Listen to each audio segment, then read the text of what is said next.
जय माता दी दोस्तों, जय गौ माता। तो दोस्तों आज हम सुनाएंगे आपको गाय माता की कहानी। तो उससे पहले अगर आप भी चाहते हैं कि माता रानी का आशीर्वाद आप पर सदैव बना रहे तो इस वीडियो को एक लाइक जरूर करें और कमेंट बॉक्स में जय गौ माता जरूर लिखें। चलिए शुरू करते हैं। तो दोस्तों एक गांव में एक सेठ सेठानी रहते थे। सेठ बहुत पैसे वाले थे, पूरे गांव में उनकी बहुत इज्जत थी, लेकिन सिर्फ सेठानी को कोई औलाद का सुख नहीं मिला। शादी के 30 वर्ष बीत चुके थे, उनके धन का कोई उत्तराधिकारी नहीं था। हमारे मरने के बाद यह सारा धन बेकार या धन हमारे किस काम की है।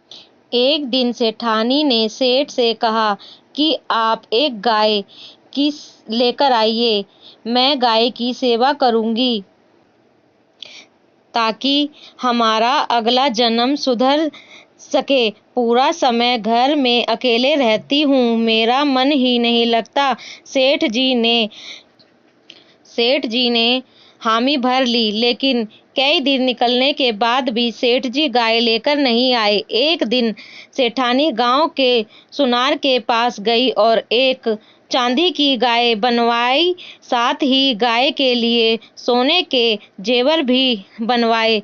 पाँव में पायल, गले में कंठी, गले का हार बनवा लाई और गाय को पूरा अच्छे से सजाकर गाय की पूजा पाठ करने लगी। ऐसे ही सेठानी रोजाना पूजा करने लगी और हलवा पूड़ी खीर बनाकर रोजाना गाय माता को भोग लगाकर वो भोग फिर बाहर आने जाने वाले गाय माता को खिला देती। ऐसे ही धीरे धीरे उनके दिन अच्छे होने लगे। पूजा पाठ करते करते 1 साल बीत गया। एक दिन सेठानी ने सेठ जी से कहा कि मुझे गाय माता का उद्यापन करवाना है, किसी योग्य ब्राह्मण को खाना खाने के लिए लेकर आए। तब सेठ जी गांव के ही एक पंडित जी के पास गए और बोले, पंडित जी कल आप मेरे घर खाना खाने पर पधारिए। सेठ जी ने ब्राह्मण से कहा, मेरी पत्नी गाय का उद्यापन करेगी। पंडित जी ने उस समय हामी भर दी। पंडित जी मन ही मन सोचने लगे कि गाय के उद्यापन में मुझे गाय भी मिलेगी, मैं उसको कैसे देखभाल करूंगा। मेरे पास तो खुद रहने के लिए एक छोटी सी झोपड़ी है, मैं अपने बच्चों को ठंड से खाना नहीं खिला पाता, मैं गाय को कहाँ से खिलाऊंगा। मन ही मन पंडित जी ने सोच लिया कि मैं सेठ जी के यहाँ खाना खाने नहीं जाऊंगा। इधर सेठानी ने गाय के उद्यापन के लिए 2 तांबे के बड़े बड़े खरीद लिए। एक में पानी भरा और एक में सूखा गेहूं का दरिया भरा। एक बोरी गेहूं खरीदा ताकि वह गाय के नाम से पंडित जी को दान दे सके। फिर पंडित जी के लिए कई तरह अपने खाने के लिए व्यंजन बनाए। सुबह से दोपहर हो गई, लेकिन पंडित जी खाना खाने नहीं आए।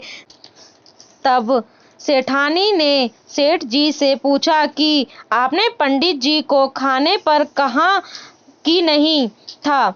नहीं, सुबह से दोपहर हो गई है, पंडित जी खाना खाने क्यों नहीं आए। सेठ जी ने कहा, बहुत अच्छे से बोल कर आया था। सेठ जी ने अपने नौकर को पंडित जी के घर भेजा। नौकर पंडित जी के घर गया और बोला, पंडित जी आप आज सेठ जी के यहाँ क्यों नहीं आए, आप अपना नुकसान क्यों कर रहे हैं। हमारी सेठानी आपको देने के लिए चांदी की गाय माता बनवाई है और बहुत सारे धन भी देगी। पंडित जी मन ही मन बहुत खुश हुए और तुरंत तैयार होकर नौकर के साथ साथ सेठ सेठानी जी के घर पहुंच गए। सेठानी ने पंडित जी का खूब आदर सत्कार किया। पंडित जी को खूब सारे धन मिले। पंडित जी बहुत खुश हुए। पंडित जी ने सेठानी को खूब आशीर्वाद दिया।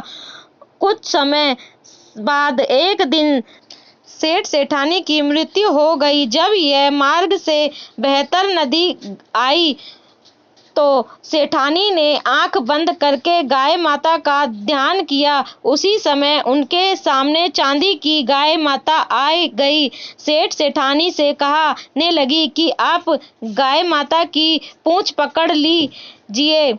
दोनों सेठ सेठानी ने गाय माता की पूंछ पकड़ ली।